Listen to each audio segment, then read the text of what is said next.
সুন্দর ছিল দিনগুলো সব, কর্মব্যস্ত জনকলরব, হঠাৎ সব হয়েছে নীরব। কেমন হলো? বন্ধ হয়েছে প্রগতির চাকা, দিন মজুরেরা পাচ্ছে না টাকা, পকেট তো দ্রুত হচ্ছে ফাঁকা, লাগে না ভালো।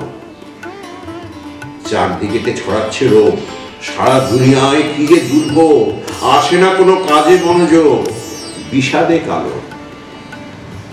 বাধ্য হয়েছি শিখতে যে হায়, মুঠোর যন্ত্র কিভাবে চালায়, ঘরে বসে থেকে কাজ করা যায় মন্দের ভালো। সারা দিনটিতে সময় অফুরান, কেউ লেখা লেখে, কেউ করে গান, সুপ্ত প্রতিভার প্রমাণ লাগছে ভালো। যোগাযোগ রাখার হতো না সময়, এখন হামেশা কথা বলা হয়, সময়টুকুর ব্যবহার হয় মন্দের ভালো। চলছি সবাই আঁধার পেরিয়ে, সুরঙ্গ শেষে আলো দেখিয়ে, মনে আশা ভরসা নিয়ে ফুটবে আলো। নমস্কার।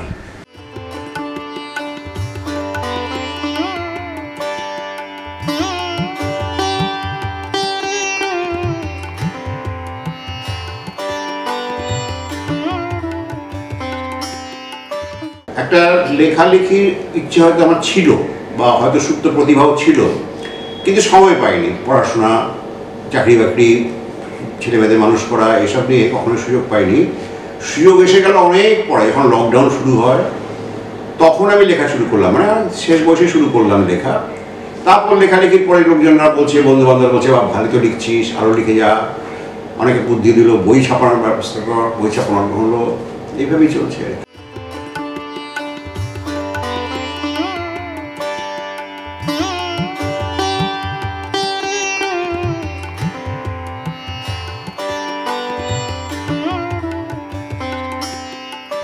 এবং আমার ব্যাংকের একজন সহকর্মী, তিনি একটা মজার কমেন্ট করেছিলেন যে আমার তো লেখা শুরু হয় 4 বছর আগে, লকডাউনের সময়। আমার বয়স এখন 4 বছর, আমার লেখক জীবন হচ্ছে 4 বছর মাত্র। তা তিনি একটা কমেন্ট করলেন, the lockdown has unlocked your latent talent. এই একটা মজার কথা, আমি খুব ভালো লাগলো কথাটা শুনে। হতে পারে ছিল হয়তো, কিন্তু আমি সুযোগ পাইনি। এই একটা লকডাউন আমাকে এনে দিলে সুযোগটা, সেটাকে সদ্ব্যবহার করেছি।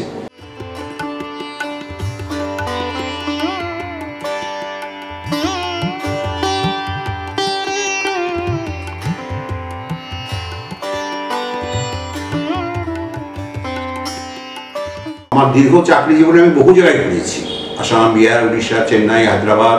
তা বহু লোকের সঙ্গে মিশেছি, বহু অভিজ্ঞতা, এর ফলে আমার ভাষাও শেখা হয়ে গেছে। তো এই অভিজ্ঞতাটা মূলত বয়সের সঙ্গে সঙ্গে বেড়েছে। যত লোকের সঙ্গে মিশেছি, যত মানুষের সঙ্গে মিশেছি, বিভিন্ন জায়গার ভাষা আলাদা, তাদের কৃষ্টি আলাদা, তাদের এই জিনিসগুলো যে কাজে লাগাই লেখার মধ্য দিয়ে, তা সেটাই দেখলাম আমার একটা বিরাট সুযোগ এসে গেল যে আমি এখন যদি কলম নিয়ে বসি, আমার এই দীর্ঘ চাকরি জীবনের যে অভিজ্ঞতাগুলো বিভিন্ন জায়গায়, বিভিন্ন কৃষ্টি সংস্কৃতির সঙ্গে যে আমি জড়িয়েছিলাম, সেইগুলো আমি লেখার মধ্যে দিয়ে প্রকাশ করতে পারি, এবং তাদের লোকেরাও অনেকখানি সমৃদ্ধ হচ্ছে, ঋদ্ধ হচ্ছে পাঠকেরা।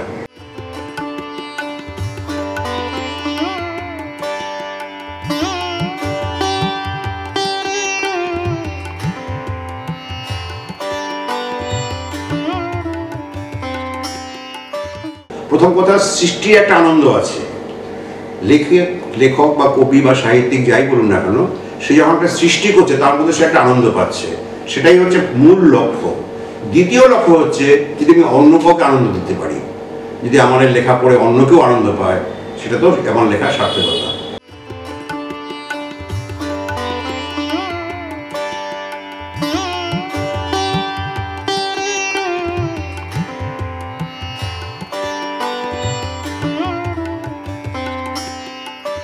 আমি সাধারণত লিখি সকালবেলাটাই লিখি, ওটা হচ্ছে প্রকৃষ্ট সময়, যখন ব্রেনটা একদম ঠান্ডা থাকে, ঘুম থেকে ওঠার পর চাটা খেতে, ওই সময়টাই লিখি। খুব সারাদিনের পরিশ্রমের পরে, আমি তো এখনও নানা রকম কাজের সঙ্গে যুক্ত আছি, তা সারাদিনের কাজের পরে যে ক্লান্তি যখন আসে, তখন হয়তো অতটা ভালো লেখা বেরোবে না, এটা মনে করি আমি সকালবেলায় লিখি। লিখে আমি রাত কাগজে লিখে রেখে দিই, সেটা পরে হয়তো সন্ধ্যাবেলা দেখলাম, ওটাকে কিছু সংযোজন করলাম, এডিট করা যেটাকে বলি আমি, কিছু কারেকশন করলাম, সংযোজন করলাম, বা কিছু ছেটে দিলাম, এগুলো পরে করি। কিন্তু চেষ্টা করবো সবসময় লেখাতে আরও উন্নত হয়, সেটাই চেষ্টা করবো সবসময়।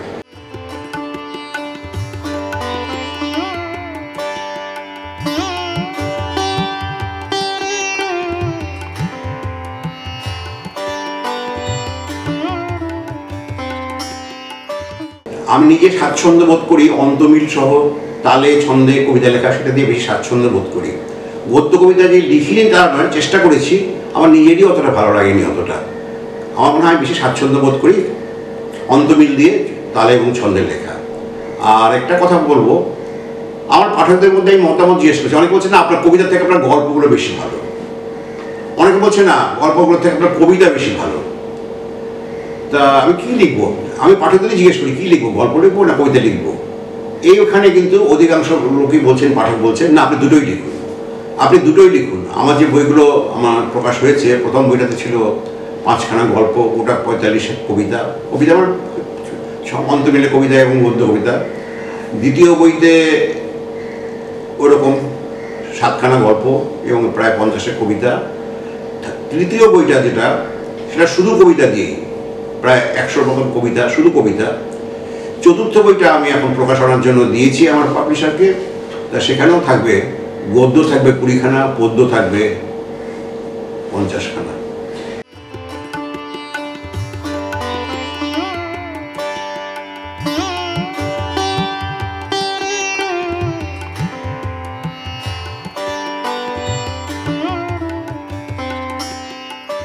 সময়ের সঙ্গে সঙ্গে নিজেকেও পাল্টাতে হয়, বিবর্তন যেটা আমরা বলি, সময়ের সঙ্গে সঙ্গে মানুষকে পাল্টাতে হয়।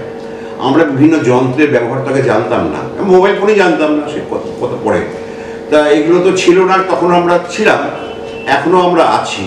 কিন্তু যদি সময়ের সঙ্গে সঙ্গে নিজেকে না পাল্টাই, আধুনিক প্রযুক্তি যদি না জানি, তাহলে কিন্তু পিছিয়ে পড়বো। সময়ের সঙ্গে না চলতে পারলে পিছিয়ে পড়বো।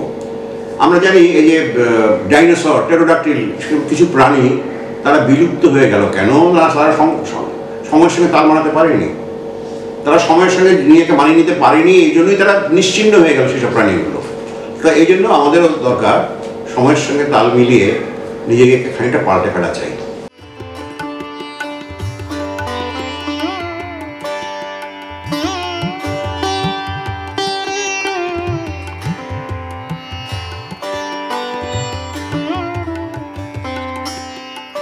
সাহিত্য থেকে অশ্লীলতা, আজকাল অনেকেই লেখেন কিন্তু প্রচুর অশ্লীল কথাবার্তা সাহিত্যের মধ্যে ঢোকাচ্ছেন, যেটা আমি ব্যক্তিগতভাবে পছন্দ করি না। অশ্লীলতা না দিয়েও সাহিত্য তৈরি হয়, হয়েছে প্রাচীনকালে। আর এতে যে জনপ্রিয় হবো তারও কোনো গ্যারান্টি নেই, যে আমি যেরকম ইচ্ছা মতো অশ্লীল কথা ব্যবহার করলাম তাতে জনপ্রিয় হবে তারও কোনো মানে নেই। বা এই ধরনের কথা ব্যবহার না করেও, কাউকে আঘাত না করেও একটা পরিমিতি বোধ, একটা আমার সীমারেখা আমার জানা উচিত। আমি কতদূর যেতে পারি, কোন জায়গায় যাওয়া উচিত না, সে সীমারেখা লঙ্ঘন করা উচিত না, এগুলো থাকা দরকার। এবং দায়বদ্ধতা তো অবশ্যই থাকবে, সমাজের প্রতি দায়বদ্ধতা। বিভিন্ন রকম মানুষ, বিভিন্ন শ্রেণীর মানুষ, বিভিন্ন পেশার মানুষ, তাদের কথা তুলে ধরা, এতে একটা দায়বদ্ধ থাকবেই। যেমন আমার মনে হয় শরৎচন্দ্র কিন্তু বেশি লোকের সঙ্গে মিশেছে, এই ধরনের বিভিন্ন শ্রেণীর লোকের সঙ্গে মিশেছেন, যে জন্য ওনার লেখাগুলো কিন্তু একদম খুব সাদামাটা, সকলের হৃদয় মন ছুঁয়ে যায় শরৎচন্দ্রের লেখাগুলো।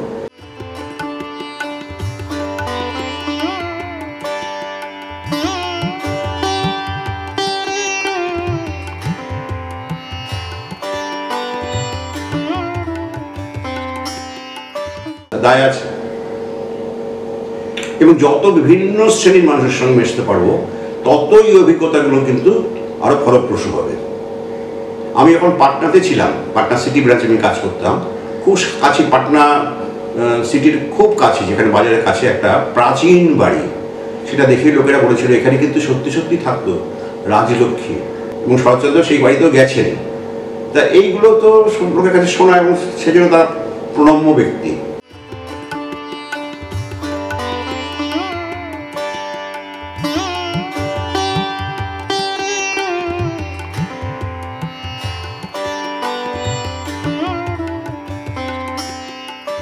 আমি বললাম প্রথমত এটা হচ্ছে সৃষ্টির আনন্দ হচ্ছে আমার নিজের জন্য, সৃষ্টির আনন্দ নিজের জন্যই লিখি। কিন্তু দ্বিতীয়ত হচ্ছে এরপরে যদি অন্য কাউকে আনন্দ দিতে পারি,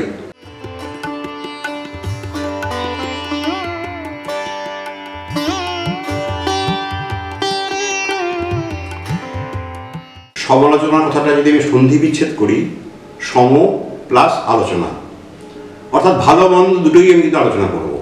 সমালোচনা মানে এই না আমাকে শুধু প্রশংসাই করে যেতে হবে, যেগুলো খারাপ সেগুলো বলবো, সেগুলো বলতে হবে। তবে কিনা সেই হিতৈষী যিনি মতামত লিখছেন বা বলছেন তিনি যদি আমার হিতৈষী হন, তাহলে উনি শুধু আমার ভালো দিকটা বলবেন সেটা আমি হবে না, আমার যে ত্রুটি আছে ত্রুটিগুলো বলতে হবে। গুরুজনরালি আমাকে দু একদিন ধরিয়ে দিয়েছে এখানে আপনার গুরুজনরালি দোষ হয়ে গেছে, ঠিক, তবে আমি সংশোধন করতে পারবো। অতএব এই যেগুলো আমার বিরূপ মন্তব্য যেগুলো অর্থাৎ নিন্দা যেগুলো হচ্ছে, আমি সেই নিন্দাগুলোকেও মন দিয়ে বোঝার চেষ্টা করি সে কতখানি ঠিক বললো কতখানি ভুল বললো, এবং যেটা মনে করি যে হ্যাঁ সংশোধন করা দরকার নিশ্চয়ই সংশোধন করার চেষ্টা করবো পরবর্তী লেখাতে, বা এখন এডিট করি যখন লেখা তখন ওগুলো আমি সংশোধন করে নিই আবার, ঠিক দেখি তো কোথাও গুরুজনেরই দোষ হলো কিনা, এই হলো কিনা, কোথাও মাত্রা কেটে গেল কিনা, ছন্দ কেটে গেল কিনা, সেগুলো আমি নিজে চেক করে করে তারপরে ফাইনাল শেপে আসে। আর আমার মনে আছে চাকরি জীবনে আমাদের একজন খুব বড় নেতা ছিলেন, সে বলছে বিদ্যাশী তুমি রাগ করো না কেন, তোমার তো রাগ বলে ব্যাপারটা নেই। ধরো আমি বললাম বিদেশি একটা অপদার্থ লোক, তুমি কি রিয়াক্ট করবে? তাকে জানাদা বলতো আমাদের নেতা, আমার থেকে বয়সে অনেকটা বড়, তা জানাদা আপনি বললেন বিদেশি একটা অপদার্থ লোক, কথাটা সত্যিও হতে পারে মিথ্যে হতে পারে, যদি কথাটা সত্যি হয় তার মানে এটা আমার প্রাপ্য, আপনার এই মন্তব্যটা আমার প্রাপ্য, আমি সত্যি শুনি অপদার্থ, আমাকে নিজেকে শোধরাতে হবে। এই কথা যদি ভুল হয় তার মানে যিনি মন্তব্যটা করছেন তিনি নিজেই তো একজন অপদার্থ, অতএব তার অপদার্থ মন্তব্যে আমি কেন শুধু রাগ করতে যাবো? এটা কথাটা বলেছ থিওরিটিক্যালি ঠিক আছে, কিন্তু এটা প্র্যাকটিক্যালি মানা খুব মুশকিল, যে হ্যাঁ যিনি ভুল বলছেন তার ভুল কথাটা আমি কেন রাগ করতে যাবো, আর যিনি ঠিক বলছে যদি হয় তাহলে তার ঠিক কথাটা আমি গ্রহণ করবো, আমি নিজেকে সংশোধন করতে চেষ্টা করবো।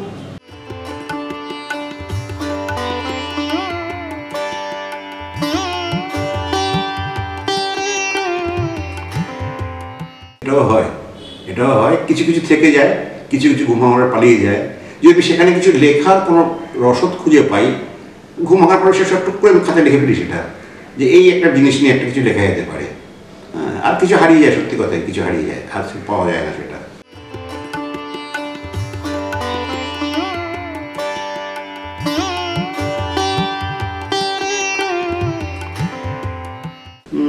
হয়, সেটাও হয়েছে। যে আমি একটা অন্য রাস্তা পেয়ে গেলাম, সেটাও হয়। আর আরেকটা জিনিস আমি মনে করি যে পড়তে হবে, কিন্তু আমি শুধু লিখবো, লিখতে গেলে কিন্তু পড়তেও হবে। আমি না পড়লে জানবো কী করে এখন কী ধরনের লেখা হচ্ছে? অতএব বিভিন্ন ধরনের গল্প, উপন্যাস এবং ছড়া, কবিতা সবসময় আমাকে পড়তে হবে। দিনের মধ্যে আমি অনেকখানটা সময় রাখি পড়ার জন্য। লেখার জন্য যদি আধ ঘন্টা রাখি, পড়ার জন্য রাখি আরও 1 ঘন্টা রাখি পড়ার জন্য। 1 ঘন্টা পড়বো, বিভিন্ন লোকের লেখা পড়বো, হয়তো আধ ঘন্টা রাখলে আমি লেখার জন্য একটা ছড়া কবিতা লিখতে আধ ঘন্টা বেশি সময় লাগে না, গল্প লিখতে বেশি সময় লাগে, এখন তুমি একদিনে শেষ করতেও পারি না, 2-3 দিন ধরে লেখা হয়। অতএব নিজেকে আপডেট রাখতেই হবে, কী ধরনের লেখা পরিবর্তন হচ্ছে, এখনকার যুগের লেখকরা কী ধরনের লেখা লিখছে, এগুলো আমাকে পড়তে হবে, জানতে হবে।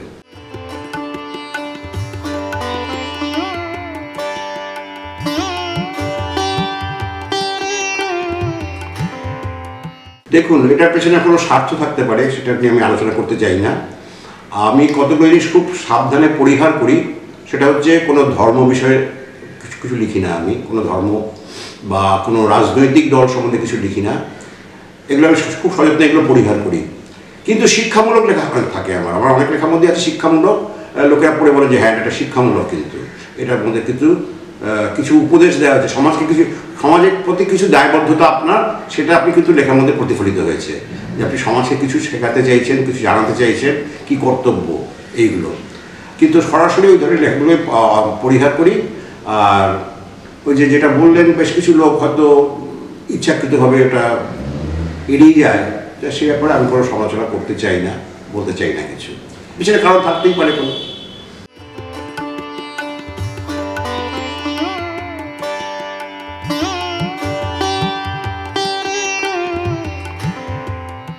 চেষ্টা করি সচেতনভাবে এটা করতে, যে আমি আমার স্টাইল যেটাতে আমি স্বাচ্ছন্দ্য বোধ করি, যেটাতে আমি পারি বলে মনে করি ভালো, সেটাকে আমি ছাড়বো না, সেটা আমি বজায় রাখবো।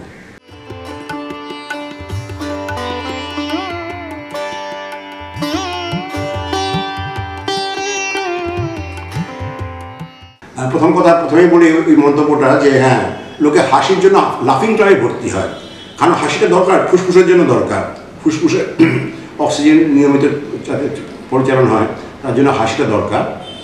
আর লেখকের উদ্দেশ্যে আমি যেটা বলি, লেখার মাধ্যমে একজনকে কাঁদানো সহজ, হাসানোটা কিন্তু মুশকিল। হাসি লেখালেখা কিন্তু অত সহজ নয়, কাঁদানো খুব সহজে যায়, একদম মন ছুঁয়ে গেল, চোখ দিয়ে টসটস করে জল পড়ছে, এত করুণ কাহিনী।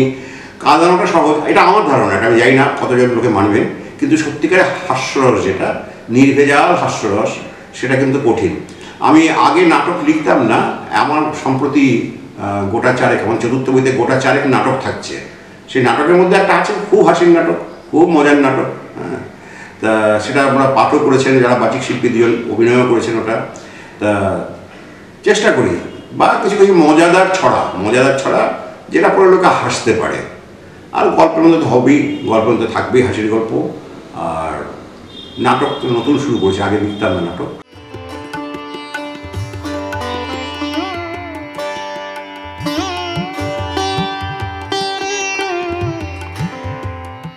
কিছুটা লিখেছিলেন তার ছেলে সত্যজিৎ রায়, তোরায় বাঁধা ঘোড়ার ডিম, একটা বই বার করেছিলেন উনি।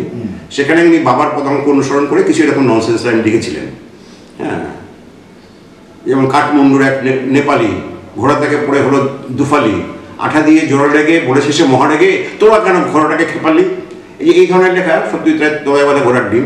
তার মধ্যে বেশ কিছু আছে ননসেন্স লাইন বাবার পদাঙ্ক অনুসরণ করে। তারপর আর কটা করে লেখে না, ঠিকই বলেছেন।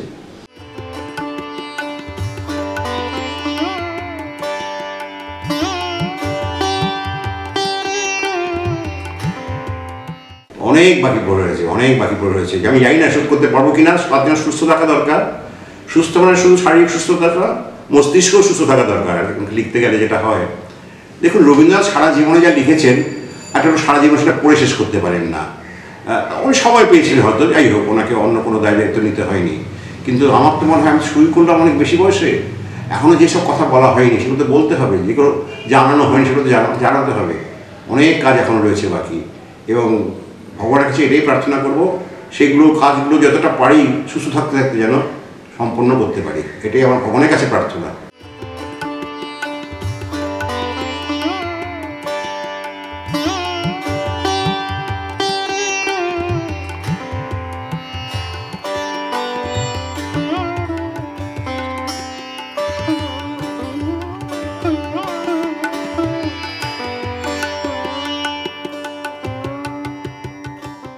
ধন্দ। কবিতা আমার আসে না কলমে, আমার রচনা ছড়ায়, মনের নানান ভাবনাগুলিকে চারদিকেতে ছড়ায়। কি নিয়ে যে লিখব কবিতা, প্রকৃতি, প্রেম না পূজা? কবির মননশীলতা চাই, নয়তো এতই সোজা। দরকার হবে শব্দের ঝুলি, কাব্যিক অনুভূতি, বিবর্তনে পাল্টায় রীতি, কবিতার প্রগতি। ছন্দ মিলে যুগ পাল্টেছে, আজ আর নয় পদ্য, কবির তুলিতে আঁকা হয়ে যায়, কবিতা এখন গদ্য। লিখতে গেলাম গদ্য কবিতা, লাগলো বেজায় মন্দ, তাই লিখে যাই খুঁজে নিয়ে মিল, ছন্দই পছন্দ। উঠছে হাওয়ায় কত না ভাবনা, যা শিখেছি পড়ায়, উঠছে হাওয়ায় কত না ভাবনা, যা শিখেছি পড়ায়, তাই লিখে চড়ি আবোল তাবোল, আমার রচনা ছড়ায়।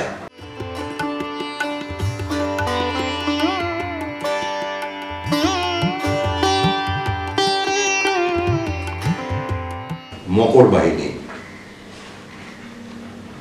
গঙ্গা, তুমি হয়েছ মলিন, পাপীদের পাপ ধুতে ধুতে, তোমার উৎসমুখে তুমি স্বচ্ছ শরীরা নির্মল, গন্তব্য সাগর মহানায়। সুদীর্ঘ যাত্রাপথে পেরিয়ে এসেছ অনেক নগর গঞ্জ, আজ ঘোর দুঃসময়ে যারা স্বজন বিয়োগ শোকের মাঝে পায়নি এতটুকু জমি অন্তিম সৎকারের, অথবা সেই সব নিরলস সেবাকর্মী তোমার বুকে ভাসিয়ে দিয়েছে সব, তোমায় করেছে কলুষিত। হে মকর বাহিনী, ক্ষমা করো সবে, এরা যে অনন্য পায়।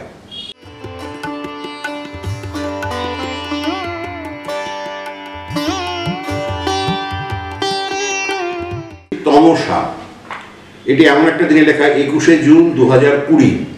একই দিকে সেদিন সূর্যগ্রহণ, এদিকে পঙ্গপালেরা বিভিন্ন জায়গায় ছড়িয়ে পড়ছে, এদিকে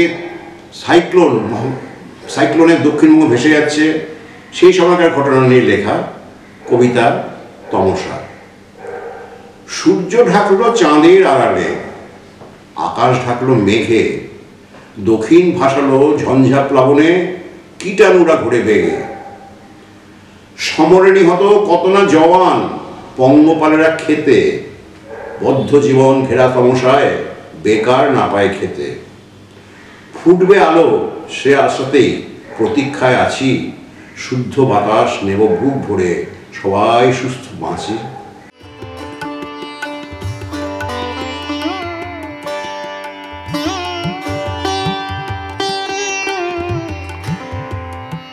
ভুলে যাই সব, এটা হয় বয়সটা বেড়ে গেলে পরে সকলে একটু স্মৃতিভ্রম হয় অনেক সময়, সে নিয়ে লেখা।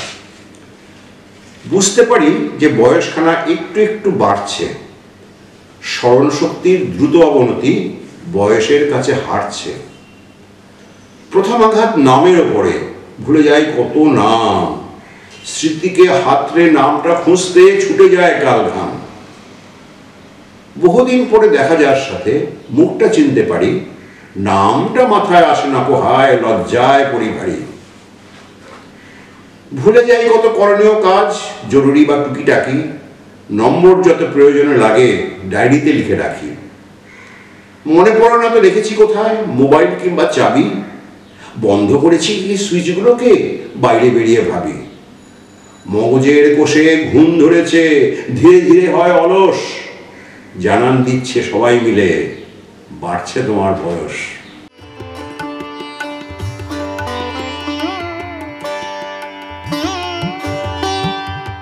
মন্দের ভালো, এটা লেখা 24শে আগস্ট 2020, যে সময় আমরা গৃহবন্দী লকডাউনের জন্য, সেই সময়কার লেখা। লেখার ভাষাগুলো পড়লেই বুঝতে পারলেন। কবিতা মন্দের ভালো। সুন্দর ছিল দিনগুলো সব, কর্মব্যস্ত জনকলরব, হঠাৎ সব হয়েছে নীরব, কেমন হলো?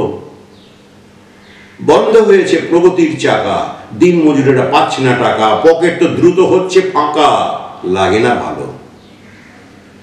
চারদিকেতে ছড়াচ্ছে রোগ, সারা দুনিয়ায় কি যে দুর্ভোগ, আসে না কোনো কাজে মনোযোগ, বিষাদে কালো। বাধ্য হয়েছি শিখতে যে হায়, মুঠোর যন্ত্র কিভাবে চালায়, ঘরে বসে থেকে কাজ করা যায়, মন্দের ভালো। সারাদিনটিতে সময় অফুরান, কেউ লেখা লেখে, কেউ করে গান, সুপ্ত প্রতিভার প্রমাণ, লাগছে ভালো। যোগাযোগ রাখার হতো না সময়, এখন হামেশা কথা বলা হয়, সময়টুকুর ব্যবহার হয়, মন্দের ভালো। চলছি সবাই আঁধার পেরিয়ে, সুরঙ্গ শেষে আলো দেখিয়ে, মনে আশা ও ভরসা নিয়ে ফুটবে আলো।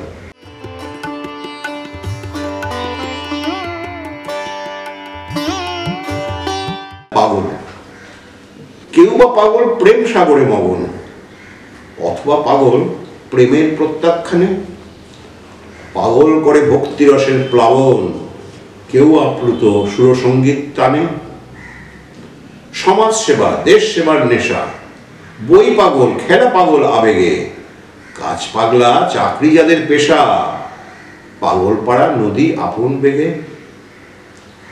এমন মানুষ খুঁজে পাওয়া যায় কত, সুস্থ মাথার 100% আবেগের বশে হয় না তাড়িত, বিলকুল ঠিক যাদের দিমাগ।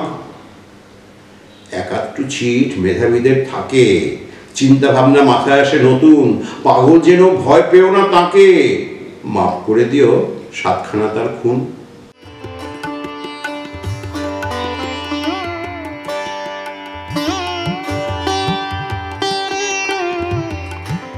হারিয়ে গিয়েছ কোথায়? তোমায় খুঁজেছি দেবদারু পাইনের বনে, মোম সাদা তুষার মাখা সুউচ্চতায়, পাইনি তো দেখা। তোমায় খুঁজেছি কন্যাকুমারিকায়, 3 রঙা ঢেউ আছড়ায় যেথা, সোনালী নরম বালুর ওপরে, কোথায় তুমি?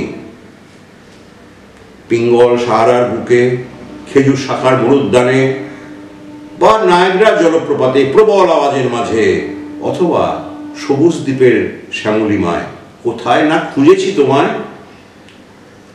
আলকাতরা মাখানো নিশুত রাতে বসেছি পদ্মদিঘির ঘাটে, ঝিঝি পোকার ডাকে জোড়াকির আলোয় খুঁজেছি, পাইনি তোমার দেখা। খাতা কলম হাতে খুঁজেছি পূর্ণিমার রাতে, দুধ সাদা নরম জোছনায়, পালিয়ে গিয়েছ কোথায়? যদিও ক্ষুধার রাজ্যে পৃথিবী গদ্যময়, তবুও তোমায় দেইনি আমি ছুটি। কবিতা, তুমি চলে গেলে কোথায়? ফের ফিরে এসো মোর কাছে।